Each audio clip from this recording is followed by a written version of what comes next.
Sejam muito bem-vindos e bem-vindas ao Além da Lei, o seu podcast com grandes nomes da advocacia para entender o modelo mental dessas pessoas e falar sobre temas aí não técnicos, mas igualmente relevantes ao direito e ao mercado jurídico como um todo. E hoje eu tenho o prazer de estar aqui com Hermiro Ferreira Neto, sócio do Fiedra Brito Ferreira Neto Advogados. Hermiro, obrigado aí pela sua presença. A gente vai começar quebrando alguns paradigmas aqui hoje, né? Primeiro, você é o primeiro advogado da família, né? Conta um pouco da sua história, mas você estava me falando que é o primeiro advogado da família. Então já quebra um mito, né? Que muita gente acredita que não, tem que ser vir de família na advocacia, tem que ser filho de ministro, né? Verdade. Prazer, Fernando, estar aqui com você, meu amigo. É bom estar aqui com você, com as pessoas as pessoas que nos seguem aí no... Não tá boa essa entrada. Vamos fazer um corte. Tá. Prazer, Fernando, estar aqui com você, meu amigo. Você sabe da admiração que eu tenho por você, pelo seu trabalho, e é verdade. Eu sou o primeiro advogado da minha família, meus pais são da área de saúde. Uma trajetória completamente não planejada. Eu diria que, do ponto de vista do direito, eu era aquele típico aluno do ensino médio que gostava de ler, gostava de escrever, se comunicava bem e todo mundo encaminhava um pouco para o direito. Mas a minha paixão, de fato, se acendeu quando eu percebi que dentro da área jurídica era possível também empreender, sabe? Essa foi a grande virada assim, de chave da minha vida. Tinha esse fogo, né, por criar algo com propósito, algo que fizesse sentido para mim. Tinha algum empreendedor na família, alguém que você admirava? Eu tenho um tio de consideração, não é irmão de meu pai e de minha mãe, mas que conviveu muito com minha família, meu tio João, que era um grande empreendedor, é uma grande referência para mim até hoje. E a gente brincava ali conversando antes, né, que eu lembro como hoje, em 2006, primeira edição da Análise Advocacia, que eu recebi aquela revistinha, era quase como um álbum de figurinhas, assim, sabe, da área jurídica. Você ter acesso ali a quem eram os principais escritórios, os escritórios mais admirados, os grandes sócios. Aquilo foi uma grande virada de chave, eu já estava na faculdade, né, já era aquele aluno que, quando os professores perguntavam ali no início quem que quer ser advogado, era um dos únicos ali a levantar a mão. E graças a Deus, assim, deu tudo certo, tem dado tudo certo, sou cada dia mais apaixonado pela minha profissão. E não só pela profissão em si de advogado, mas que a gente vai falar bastante hoje, mas pelo business da advocacia, pela indústria da advocacia, é algo que faz muito sentido para mim e que me enche de propósito enquanto pessoa mesmo, não apenas enquanto profissional. Legal. Você trouxe essa questão da análise de 2006, né? E aí a gente pega lá a análise de 2006 e vê a análise de 2025, que muitos daqueles escritórios não estão mais lá, né? Alguns deles continuam.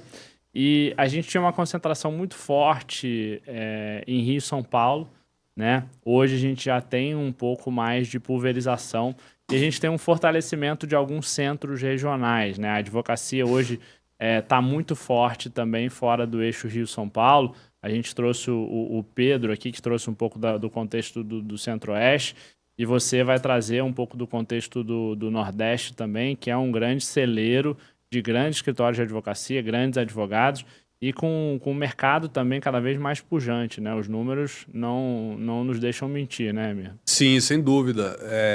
Eu digo sempre, Fernando, assim, lá dentro da minha sociedade, com meus colegas, que o Nordeste é uma China dentro do Brasil, sabe? O Brasil é muito grande, cara. A gente perde isso de vista, assim. A Bahia, o meu estado, é maior que Portugal. É quase do tamanho da França, se não for maior. Espanha. Então, assim, a quantidade de oportunidades que existem num país com essas dimensões, como é o nosso, elas são incontáveis. A gente leva essa bandeira, né? A gente representa um pouco esse momento de crescimento da indústria de advocacia fora dos principais centros e se reconhece dessa forma, né? É como a gente gosta de trabalhar e como a gente gosta de se vender enquanto business, assim. A gente brinca que é um pouco embaixador do Nordeste na Faria Lima e é também tradutor para os nossos clientes de fora que querem chegar no Nordeste. E acho que isso é bastante ilustrativo desse momento que a gente está passando, como você colocou. Os escritórios regionais eram muito poucos em 2006, a gente estava falando da análise, né? E hoje em dia você já vê até um movimento contrário. Então, escritórios locais, antes tidos como escritórios regionais, se tornando escritórios nacionais, abrindo filiais fora do Nordeste, não apenas em São Paulo, mas em outros centros também.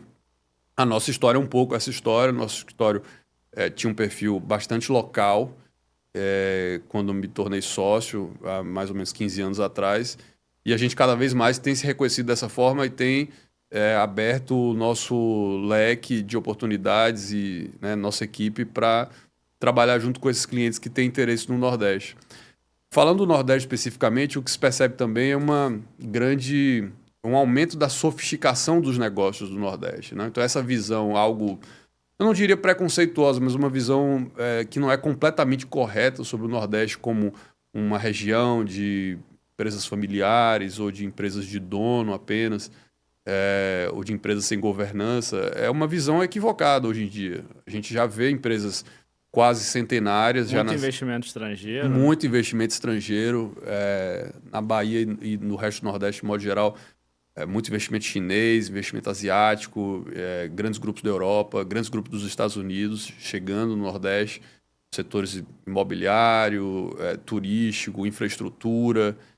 E isso tudo tem se feito acompanhar de um aumento da sofisticação e da complexidade da prestação de serviços jurídicos. Então, essa onda tem sido surfada pelo escritório da gente, por outros escritórios, e que mostra como o mercado jurídico brasileiro é pujante e tem um vetor de crescimento não apenas nas principais praças, mas também no Nordeste e em outras regiões. E aí você trouxe um dado interessante, né, ali da revista Análise 2006, e a gente estava falando, dando um passo atrás, né, ali nos anos 90, anos 2000, a gente teve um movimento de ida dos grandes escritórios, né, do eixo Rio-São Paulo para o Nordeste.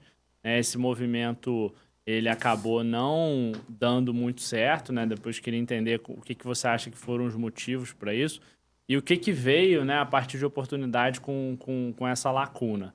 E como que você enxerga hoje?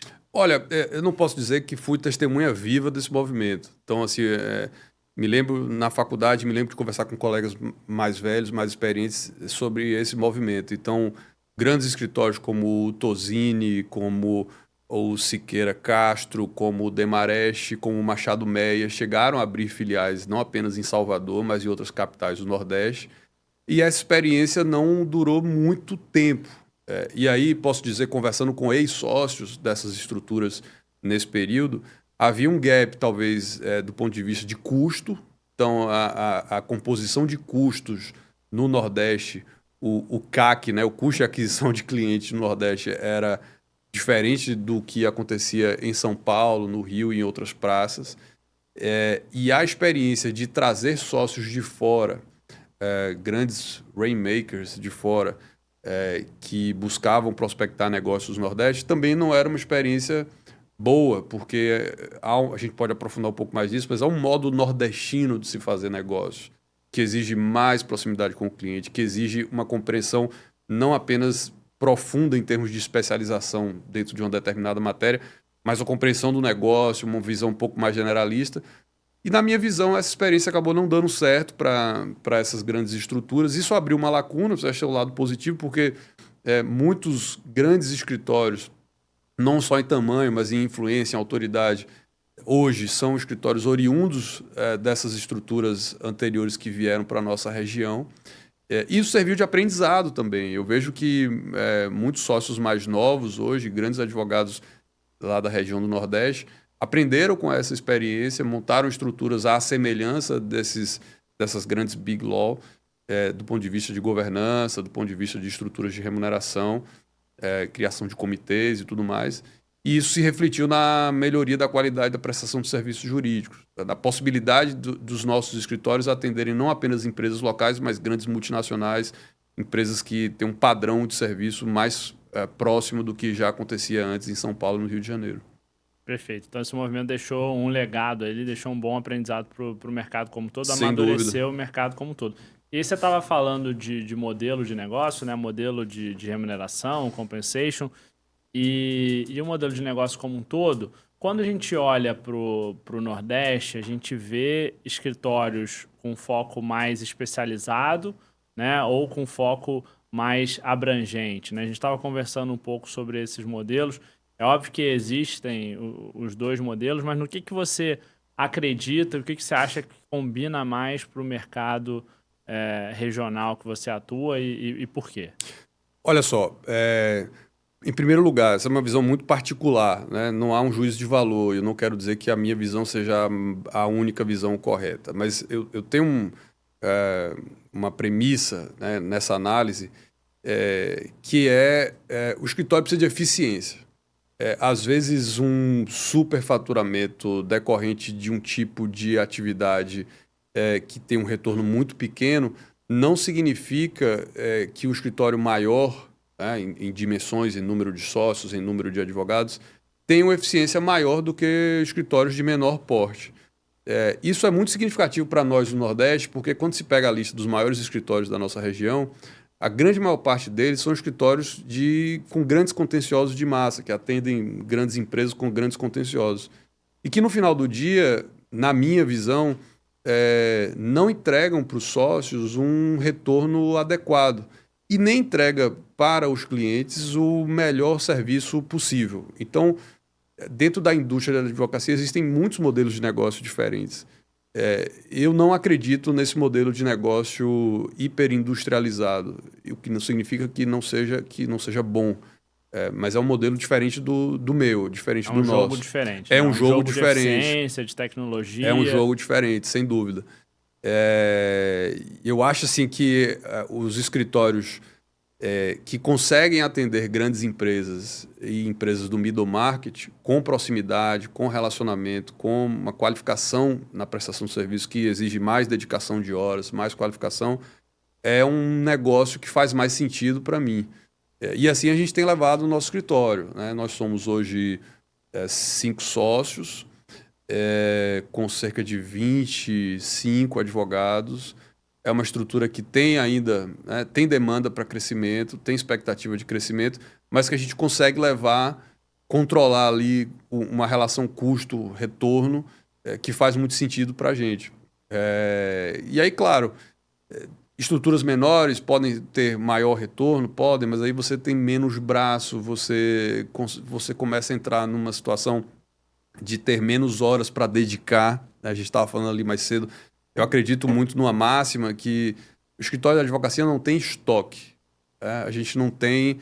É diferente do supermercado, que você compra estoque para poder vender produto. O nosso estoque são horas, né? Quanto mais horas eu tiver para vender na minha lojinha, mais eu consigo atrair clientes, mais eu consigo gerar de retorno para a sociedade. E isso só se consegue, cara, com gente, né? Com gente qualificada, criando estruturas de remuneração, criando estruturas de governança que permitam atrair essas pessoas, manter essas pessoas. Esse é um grande desafio hoje. Posso falar isso assim como professor também.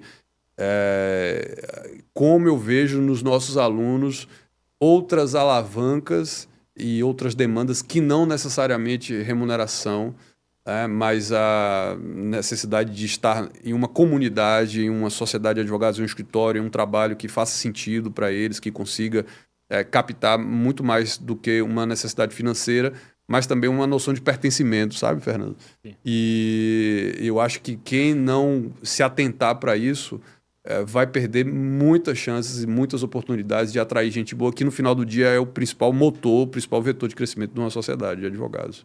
Perfeito. E aí, nessa resposta, você trouxe 3 modelos muito interessantes, né? Você tem o modelo do contencioso, né, de volume, né, onde você está ali apostando em ter muita eficiência.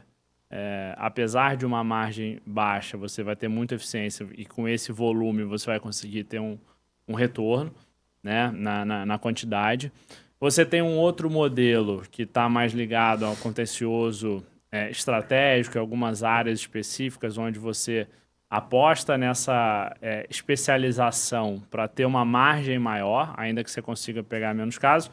E você está trazendo um modelo em que vocês optaram de ser um modelo abrangente, né, dentro de um mercado que vocês iniciaram de forma regional, mas hoje já tem clientes aí pelo Brasil, e onde vocês conseguem mesclar dentro de serviços, né? Você não chega na massa, mas também não chega em coisas assim que são muito rocket science. Você está ali no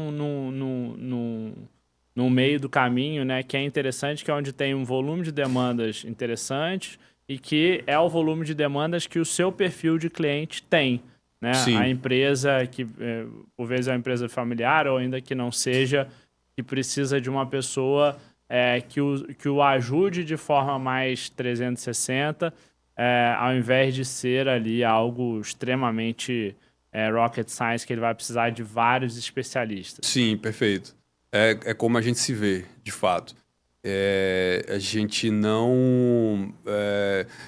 Acho que o cliente assim, que tem mais pastas, mais processos conosco, tem 300 ações judiciais. Então, assim, a gente consegue atender de bancos a indústrias de celulose, a incorporadoras imobiliárias, a redes de supermercado, mas sendo enxergado por esses clientes como um escritório capaz de prestar um serviço talvez acima da média, do ponto de vista de dedicação de horas e de atenção dos sócios e dos principais líderes da equipe, quando comparado com um grande escritório que lida com grandes contenciosos, e ao mesmo tempo com o nível de especialização necessário, que eu diria que acho que é um grande diferencial nosso, algo que a gente aposta muito, não só em termos de especialização jurídica, sabe? Aquelas clássicas caixinhas assim, de direito empresarial, civil, societário, mas também em termos de setor econômico atendido.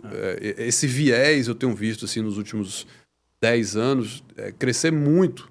E conversando com clientes, vejo isso também, uma mudança de perspectiva da parte de muitos clientes, de muitos gestores jurídicos, que antes enxergavam um escritório que atendia a concorrência como algo perigoso e demandava ali uma série de questões de compliance e Chinese walls e tudo mais, e que hoje é algo positivo, né? Claro que com as ressalvas éticas necessárias, com todas as condicionantes necessárias para se evitar ali algum tipo de conflito, mas estar em um determinado setor, já atender clientes de um setor, entender como aquele setor se constrói, é um diferencial importante e algo que a gente aposta lá no escritório. É uma tese nossa também, a gente se depara muito com isso aqui. Fernando, estou com uma proposta sua e de uma consultoria XYZ, uma grande consultoria aí, que é mais agnóstica.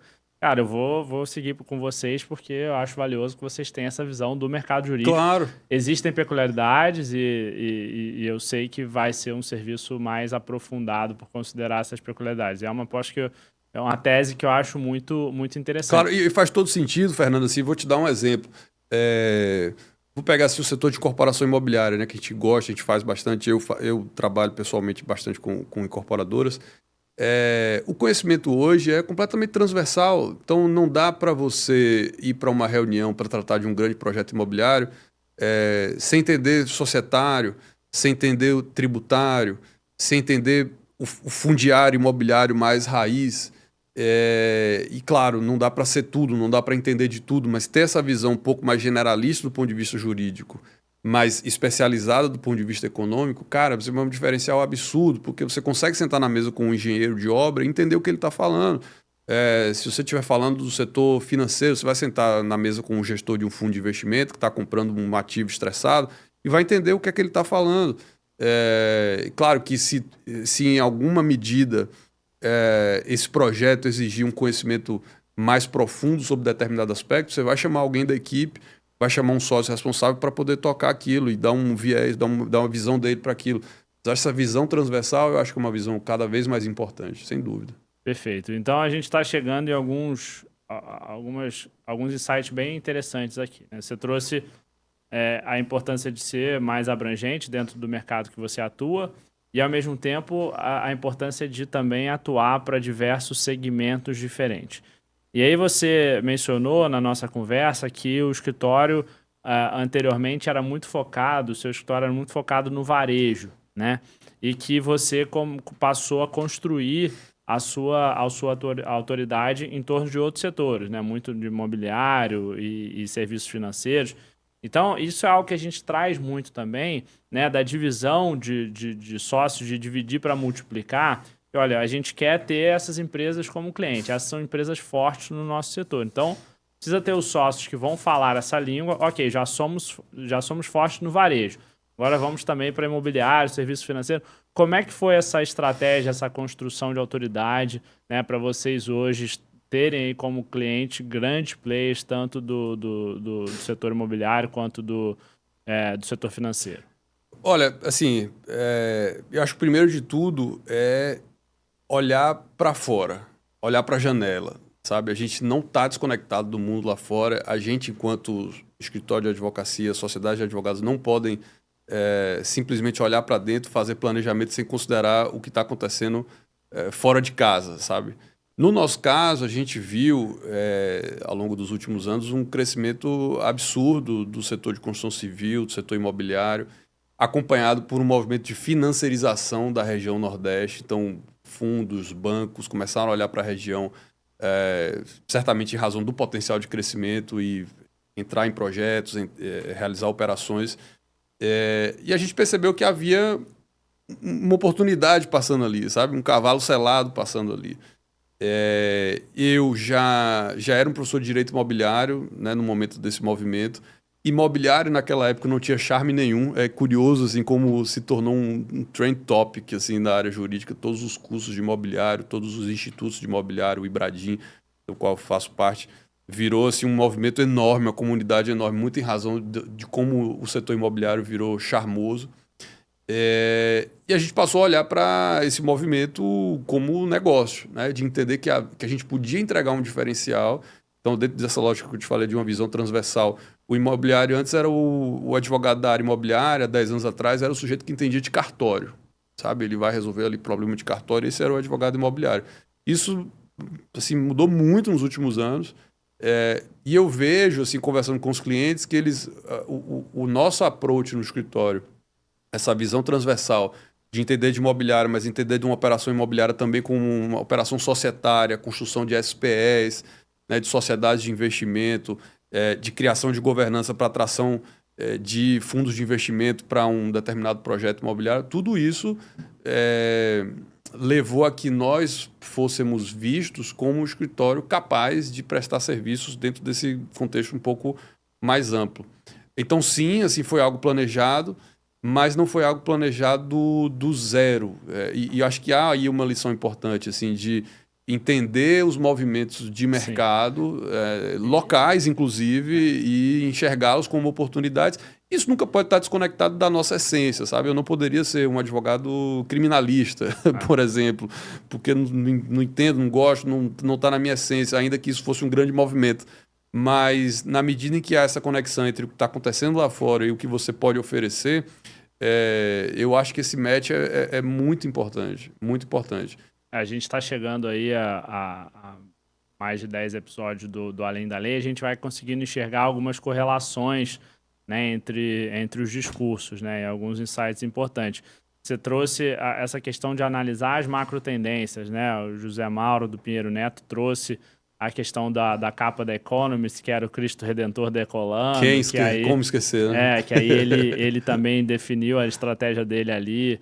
O Pedro mencionou o setor do agro, né, que é muito forte no Centro-Oeste. A partir dali se seguiu uma estratégia para eles. Enfim, vários dos nossos convidados trouxeram essa importância de olhar para o cenário macro para definir a sua estratégia. Você falou, cara, não pode ser desconectado, óbvio, mas assim, ainda que você entenda eventualmente quem você precisa ter como sócio. Claro. Eu não vou ser o criminalista, mas pô, o setor aqui compliance criminal, né, penal empresarial, enfim, tá bombando. Vou precisar de um sócio, uma sócia para essa área.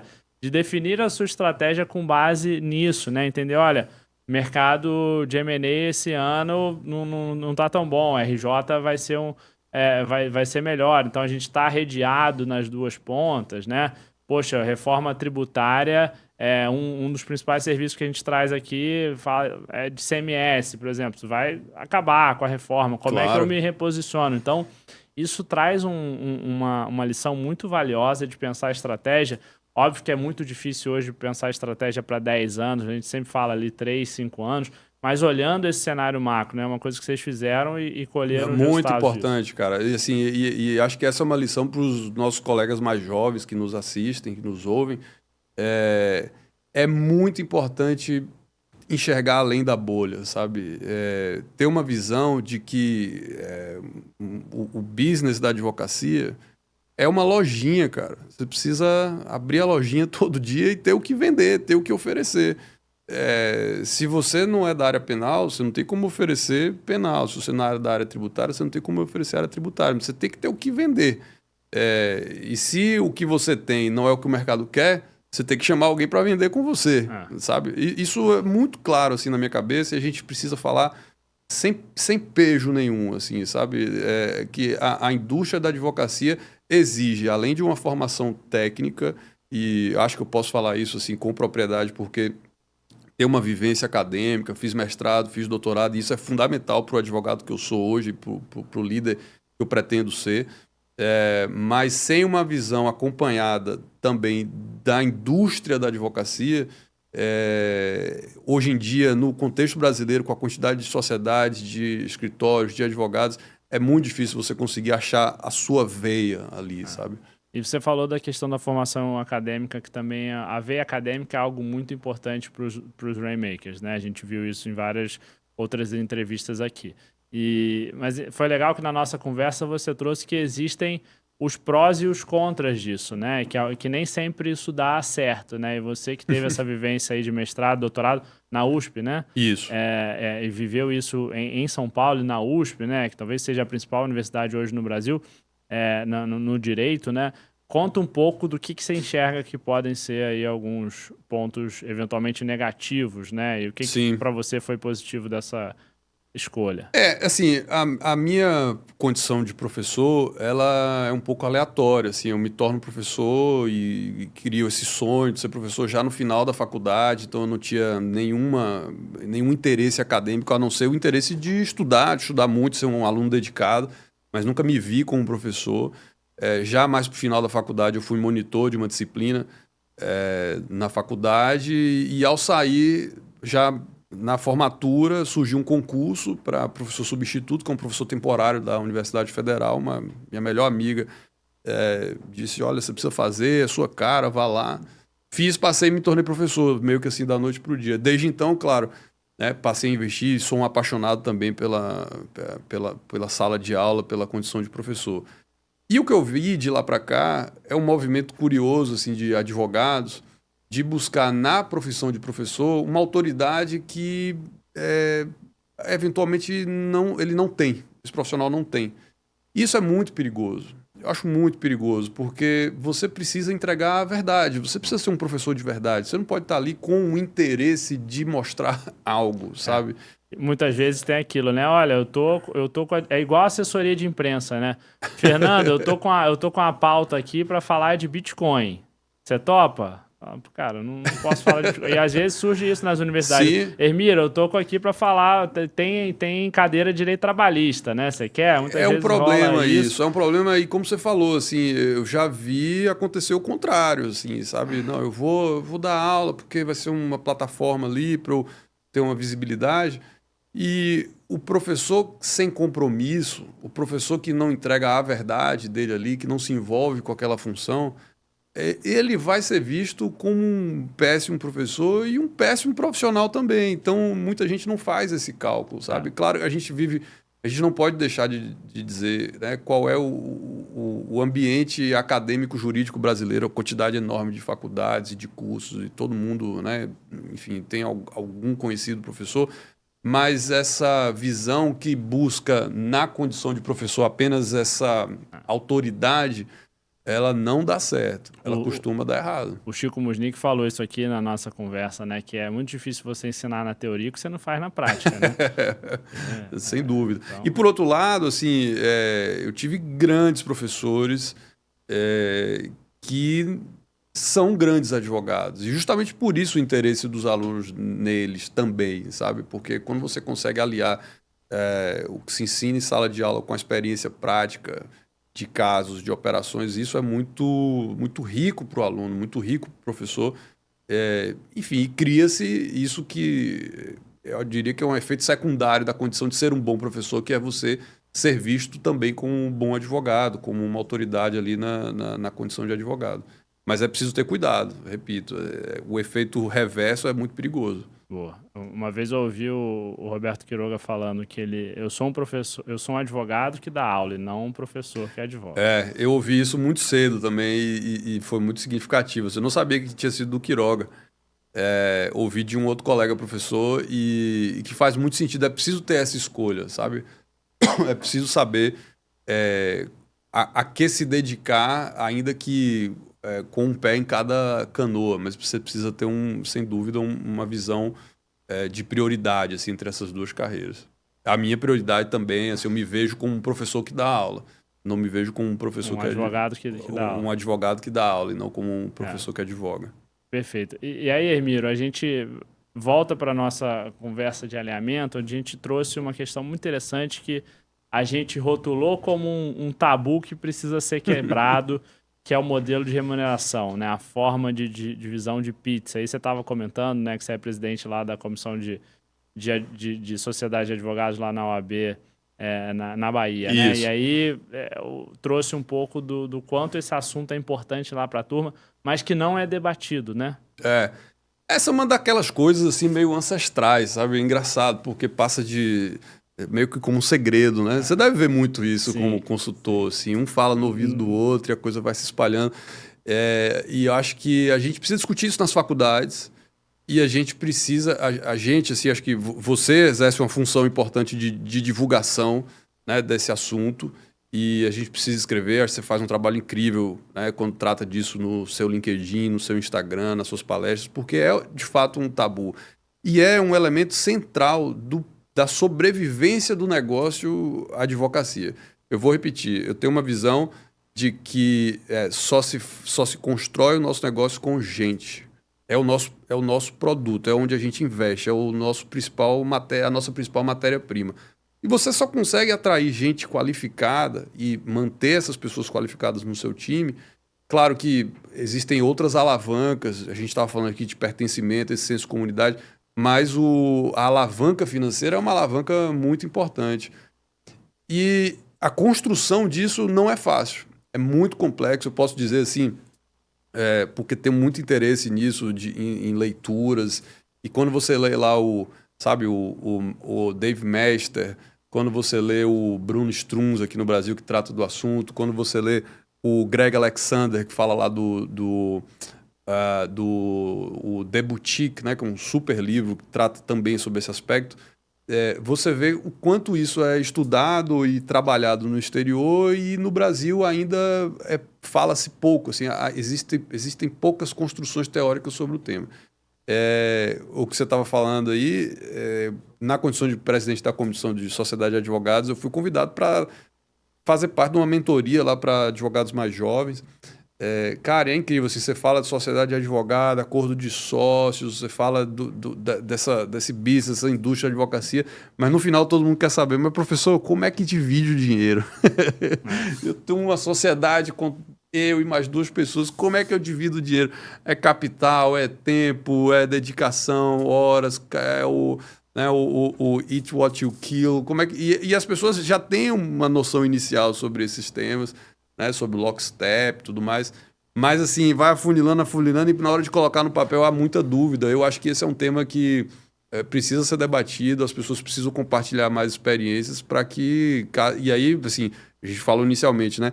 Não há uma profissão de advogado, não há um modelo de negócio na advocacia. Existem inúmeros modelos de negócio diferentes e que vão repercutir em estruturas de remuneração diferentes também. Uma das coisas que a gente acredita e prega muito aqui é que os modelos de remuneração eles são ilustrativos, né? No seguinte sentido, você tem o lockstep, você tem um lockstep modificado, Eat What You Kill, você tem outros modelos mais igualitários, mas você não pode pegar isso e utilizar no seu escritório sem um ajuste muito bem feito, né? Isso não funciona. Te vê, esse modelo deu certo para o Matos Filho, vai dar certo no escritório boutique? Sim. Não sei, dificilmente. Então, é algo que precisa ser construído, e para ser construído ele precisa ser debatido, né? Claro. Porque senão vai falar, olha, a gente não quer debater esse assunto, né? Nós somos brasileiros, não gostamos de conversas difíceis, somos latinos, então vamos pegar um modelo que deu certo em algum escritório que a gente admira e, assim, pra gente acaba até sendo bom, porque aí os escritórios nos chamam para consertar depois. Mas eu gostaria de que a gente tivesse essa discussão de uma forma mais madura, exatamente para que os sócios já soubessem o que é importante no papel de sócio, né? Essa é a reflexão que precisa ser considerada aqui. Deixa o modelo um pouco de lado e pensa o seguinte, no seu escritório, né, você e o seu sócio, o que vocês consideram como o papel de sócio, um papel de sócio completo? Quais são as atribuições desse sócio? Aqui tem sócio-serviço, sócio-capital. Beleza. Quais são do sócio-capital, quais são do sócio-serviço? Aí a gente chega numa identificação do que a gente quer valorizar. E a partir disso, a gente define como que a gente vai recompensar, a gente define as alavancas. Parece fácil, né? Para direcionar isso. Pois é, mas assim, partir do modelo acaba sendo muito ruim, porque a gente, por vezes, sai do conceito errado. Sim. Né? Então, isso é algo muito, muito interessante. Eu acho que teve um momento, dois marcos assim, nessa discussão, marcos curiosos. Né? O primeiro foi quando foi divulgado aquele case de Harvard, se eu não me engano, do Matos Filho. Sim. E que, assim, tornou-se público ali aquilo que já se comentava no mercado, você conversava com um, com o outro. Me lembro muito, assim, estava em São Paulo num período e, olha, Matos Filho está fazendo uma revolução lá, estão mudando todo o sistema de remuneração. E quando foi divulgado o case, anos depois, assim, a gente pôde ter a dimensão dos efeitos daquilo, né? Até em termos de crescimento da sociedade. Foi algo muito acompanhado. E um pouquinho antes, eu não sei se você vai lembrar, rodou um PDF aí pela internet também do modelo de remuneração do Pinheiro Neto. Espécie assim, não era propriamente um acordo de sócios do Pinheiro Neto, mas algumas guidelines ali de remuneração dos sócios. E que todo mundo ficou assim, nossa, olha como é que eles fazem, isso é interessante. Mas tudo, como eu disse, é meio ancestral, assim, sabe? Passar de pai para filho, algo escondido. E acho que a gente precisa abrir, de fato, essa discussão. Sim, você vê, dois modelos que são bem diferentes. E que dão super certo. Sim. Né? Sim. Então, não tem, de fato, não tem receita de bolo mesmo. Mas tem uma questão muito cultural, né? Aqui no Brasil, eu estava lendo aquele livro, Coisas de Rico. Incrível, um livro bem divertido, uma leitura leve, né? E aí, nesse livro, ele fala, cara, a gente tem uma dificuldade aqui de falar de números, né? Você chega para o americano, né? Você fala, cara, aqui eu faturo tanto, não sei o que, tá tudo bem. No Brasil, a gente já não abre tanto esses números, o que torna essas conversas ainda mais delicadas, criam esses tabus, como a gente estava falando, né? E aqui a gente vai mais pelos símbolos, né? É verdade. E aí a gente usa os símbolos para dizer, olha, somos bem-sucedidos aqui, vejam os símbolos. E o símbolo é muito forte na advocacia também. Sim, muito. Né? Mas eu acho que dá para coexistir os símbolos. Eu gosto de respeitar as tradições. Eu lembro de um podcast que eu vi lá nos Estados Unidos há muitos anos atrás, que ele dizia assim, ó, se você quiser fazer uma transformação no mercado jurídico, use terno e gravata. Demorou para eu entender aquilo, mas fez muito sentido para mim. Então, assim, a gente tem algumas tradições. Essas tradições, em boa parte, elas devem ser mantidas porque elas constituem a essência desse mercado. Sim. Né? Faz sentido mantê-las, em boa parte. O que a gente pode trazer aqui para complementar isso com essas tradições e esse olhar novo para amadurecer o mercado é passar a debater alguns temas que nós antes não debatimos, mas que podem coexistir com esses símbolos e com essas tradições, como esse debate de amadurecimento, como é algo que a gente faz aí no Legal Makers, né, de trazer todo mundo, sócios, diretores jurídicos, para debater isso de forma madura. Eu acho que tem acontecido, esse movimento tem acontecido. Sim. E para a gente é muito, muito legal fazer parte disso. E acho que tem um outro lado da moeda, assim, porque a gente está falando aqui de uma dimensão para dentro, né, de modelos de remuneração dentro da sociedade. Mas eu acho que está em curso uma segunda revolução, que é a discussão de modelos de remuneração junto aos clientes. Então, assim, o que valia, eu não vou nem dizer 10 anos atrás, mas assim, vou dar o exemplo dos honorários de êxito, sabe? Não em muitos clientes, a gente pode falar, se eu posso falar por experiência nossa lá no escritório, muitos clientes já não admitem os honorários de êxito, ou pelo menos não admitem na razão que era trabalhado antes, 10%, 20%, 15%. Assim, os honorários de êxito são, às vezes, o valor fixo, ou não tem honorários de êxito, porque entende-se ali que isso pode gerar um incentivo perverso. Ok, tem um bom incentivo da dedicação, mas isso pode gerar um incentivo de obter aquele ganho a qualquer custo, isso pode gerar um custo reputacional para a empresa. Tem muitas empresas americanas que proíbem pagar no êxito por compliance, né? E como já existe um movimento contrário também, eu vi o Chico falar aqui, algo que a gente tem visto também lá no escritório, que são os honorários de êxito em projetos de consultoria, em assessoria de operações. Isso é algo que já se vê e que já é um movimento contrário. Então, eu vejo, assim, olhando para o futuro, olhando para frente agora, uma revolução do ponto de vista da relação entre cliente e escritório também, agora com inteligência artificial, que, né, vai mudar completamente a composição de custos do nosso trabalho. Há uma tendência grande de mudança nos formatos, nos mecanismos de remuneração na relação entre cliente e escritório também, que é algo que a gente precisa ficar de orelha em pé, de antena ligada para acompanhar. Perfeito. E aí, já pegando esse gancho para te ouvir em relação ao que se espera de 2026, né, dos próximos anos aí, o que você acha que vem de mudanças, como é que vocês estão se preparando aí para esse novo cenário? Olha, assim, eu destaco três elementos importantes assim, para os próximos 3 anos. Né? No Brasil, reforma tributária, né, tá quente, assim, é o tema do dia, todo mundo quer saber de todos os setores, como é que vai ficar mais caro, vai ficar mais barato, como é que eu vou me organizar. E o Brasil vai continuar sendo o Brasil não é a Noruega, nem a Suécia, aquela paz. É algo muito que vai continuar complexo. Não acho que essa pretensa simplificação do sistema tributário, que eu acho que vai se alcançar em alguma medida, mas não vai simplificar ao ponto de não termos contenciosos tributários ou discussões tributárias. E essa é uma área que a gente aposta bastante lá no escritório para os próximos anos.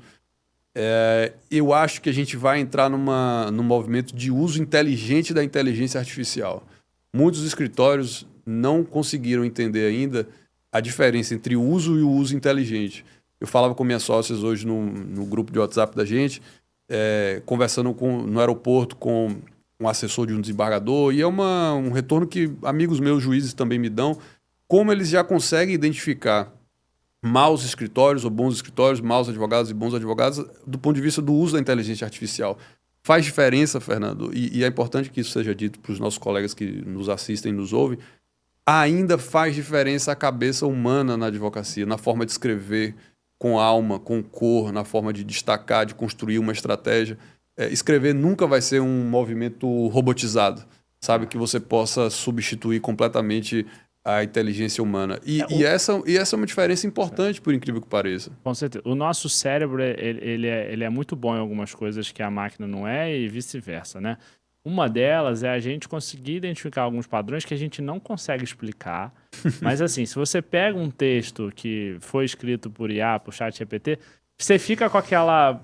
Fala, cara, isso aqui é cara de ChatGPT. Você sabe explicar? Você não sabe explicar muito bem por quê, né? Mas você tem ali aquela ideia, aquilo ressoa. Claro.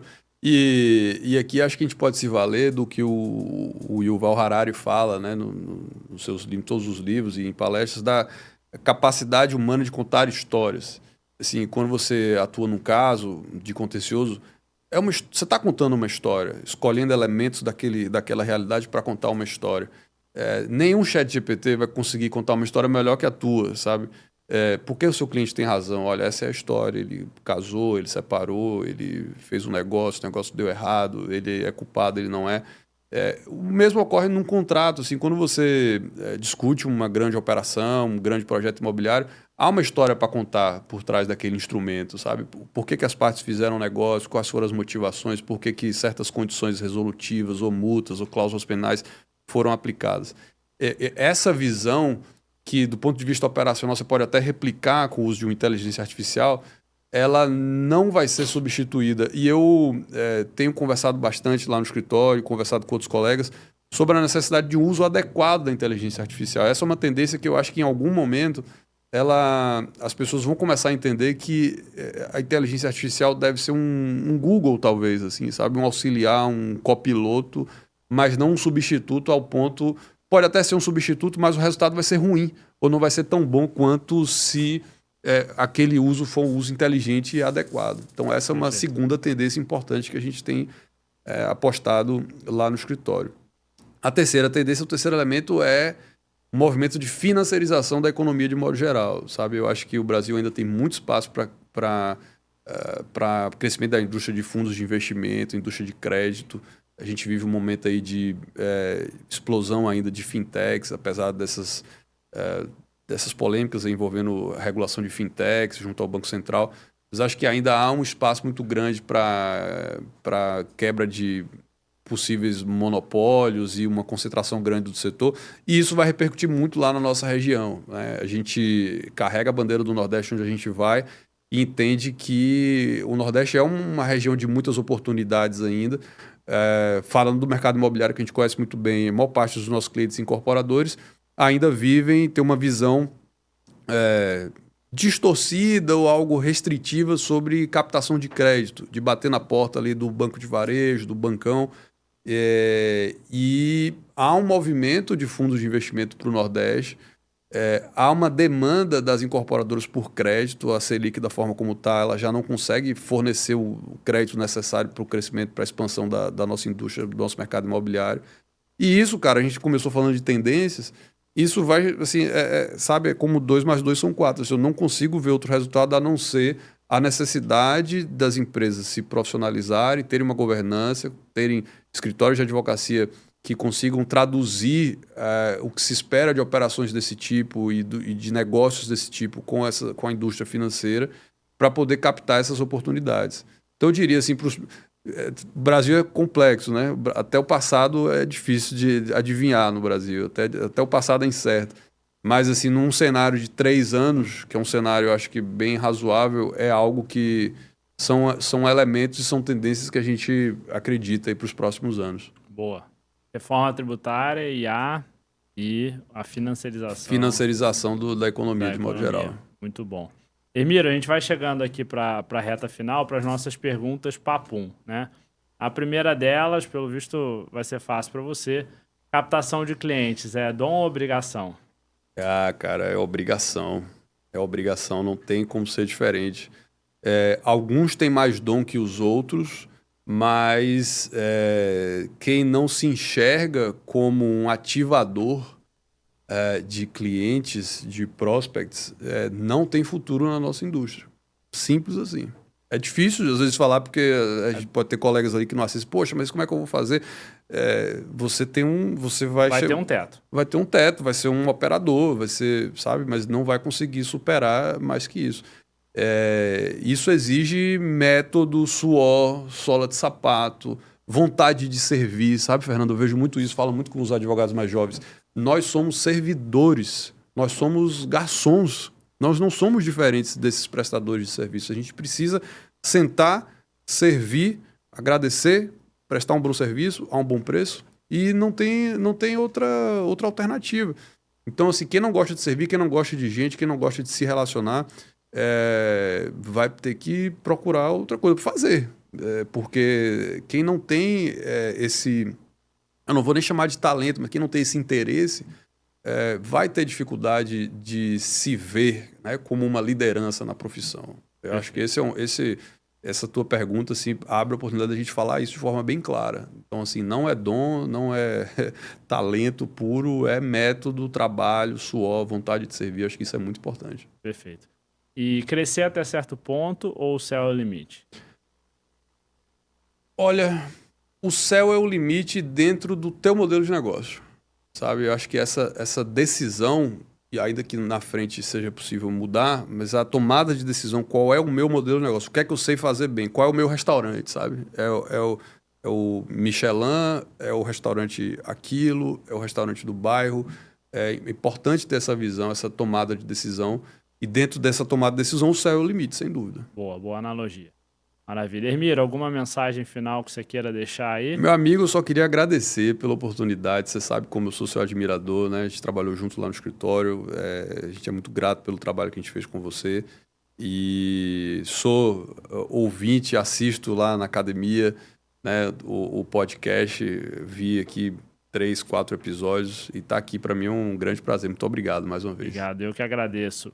Pessoal, o Além da Lei é oferecido pela FGX, principal consultoria em gestão e estratégia do mercado jurídico. Muito obrigado aí pela audiência de vocês e até a próxima. Um abraço.